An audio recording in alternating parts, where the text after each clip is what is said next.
अच्छा सर, नवाज शरीफ साहब को लोग सुनना चाहते थे, डेफिनेटली उन्होंने बात की, लेकिन सर वो ये कह गए कि मुझे कहा जाता है कि नाम ना लो, तो मैं नाम नहीं लेता। सर आपको, आपकी जमात के कायद को कौन कहता है सर कि नाम ना लो? फिर वो कौन ऐसा है जिसकी बात वो मान जाते हैं और अपने नैरेटिव को तब्दील कर देते हैं? जी, ये वही लोग हैं जिन्होंने मीडिया का गला दबाया हुआ है। ये वही लोग हैं जिनकी 38 साल बराह रास्त इस मुल्क पर हाकमियत रही है, वो हाकिम रहे हैं। क्या उनसे सवाल नहीं पूछने? जब आज हमसे सवाल पूछे जाते हैं तो पाकिस्तान की जो तमाम खराबियां हैं उनसे भी तो सवाल पूछना चाहिए ना, जो 38 साल हाकिम रहे हैं। तो आपने लेकिन उनकी हमें बात मान ली सर, लगता उन्होंने है कहा नाम ना लो नहीं, और आपने बात मान ली सर, तो फिर टकराव कैसा, फिर मुझे तसादुम अगर कैसा? आप मुकम्मल करने की इजाजत दें, मीडिया की तरफ से ये इंप्रेशन है कि शायद पाकिस्तान की तारीख 2011 में शुरू हुई थी या 2008 में शुरू हुई थी।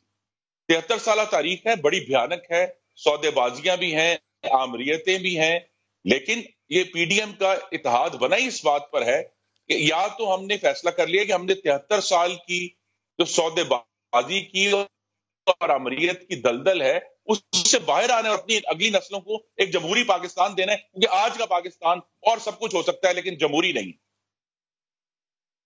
नहीं खुरम साहब, आप मेरा सवाल बड़े अच्छे तरीके से वेल लेफ्ट कर गए सर। मान लिया हमारा गला घुटा हुआ है, चले हमारा तो घुटा हुआ है, हमारी आवाज नहीं निकल रही, आपका तो नहीं, मियां साहब का तो नहीं घुटा हुआ ना सर आपके बकौल, वो तो आजाद है और वो इनकलाब भी लाना चाहते हैं तसादुम करके। वो मतलब चाहते हैं कि उस 70 साल के निजाम को दफन किया जाए, तो उसके लिए टकराव जरूरी होगा। तो टकराव करने वाला आदमी किसकी बात मान लेता है सर? एक रात में वो नाम लेने थे, अब नहीं लेने, तो सर ये क्या प्रेशर था?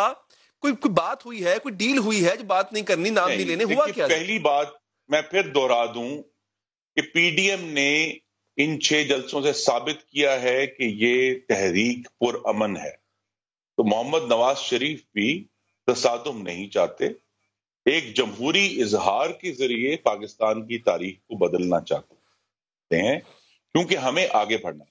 दूसरा ये है कि ये जो प्रेशर है, आप इसको मुक्तदरा कह दें, आप इसको बहुत सारे नाम हम दे सकते हैं, लेकिन ये वो इश्यूज हैं। मैं आपको अपनी एक मुशाहिदा बता देता हूं कि पिछले 2.25 साल में 4 ऐसे मौके आए जिसपे बड़े संजीदा मामलात थे। पहला मौका आया बालाकोट पे, जब हिंदुस्तान ने हमला किया, एक मीटिंग हुई, इमरान खान साहब की कुर्सी खाली रही और चीफ ऑफ आर्मी स्टाफ ने हमें ब्रीफिंग दी। फिर मौका आया कश्मीर का, वहां भी वजीर आजम की कुर्सी खाली रही। फिर फाटफ का मामला आया, वजीर आजम की कुर्सी खाली रही। फिर गिलगित बल्तिस्तान में इंतखाबी और आईनी इस्लाहत का मामला आया, वजीर आजम की कुर्सी खाली रही। तो ये कैसा निजाम है कि जहां वजीर आजम की अपनी कुर्सी खाली है और वो एक हमारे मौकर इदारे को कहते हैं कि जी आप बात करें ऑपोजिशन से। तो ये निजाम जो है, जिसका नतीजा मैं फिर कह दूंगा कि 16 महीनों से फूड इन्फ्लेशन 10% से जायद है।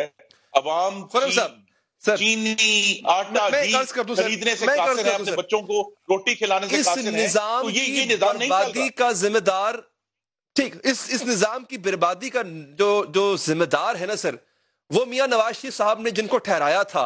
एक काम करते हैं सर, आज खुर्रम दस्तगीर और अली हैदर, हमारी आवाम इतना डिजर्व करती है कि हम दोनों कम से कम अपनी आवाम के साथ आज ऑनेस्ट रह के बात करें। चीफ साहब का, चीफ ऑफ आर्मी स्टाफ का नाम लिया था मियां साहब ने और DGISI का नाम लिया था मियां साहब ने। अब उन्होंने कहा उनको नाम लेने से रोका गया, आपने कहा उन्हीं मुक्तदर लोगों ने कहा, तो सर इसका मतलब है कि फौज ने रोका मियां साहब को कि नाम ना लिया जाए, चीफ साहब ने रोका, DGISI ने रोका और मियां साहब रुक गए उनके कहने पे। Is this what I am hearing sir?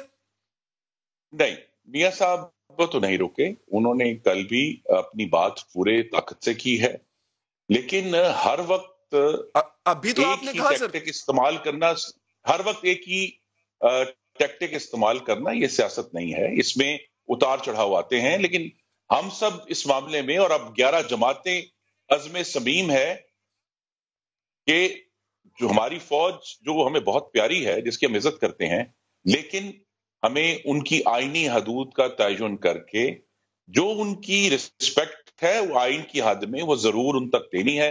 मैं खुद वजीर दिफा रहा हूं, मैंने पाकिस्तान की जमीनी, आईनी और बहरी सरहदों पर जाकर अपने जो हमारे सिपाही हैं उनसे बात की है, उनको हम सल्यूट करते हैं। लेकिन इशू सारा ये है कि जहां से जब इंटरवेंशन होती है इलेक्शन में, जिस तरह 2018 में हुआ, मैंडेट चोरी होता है, अवाम की मर्जी पर डाका डाला जाता है, یہ معاملہ اب آگے نہیں چلنا. ہماری کوشش تو یہی ہے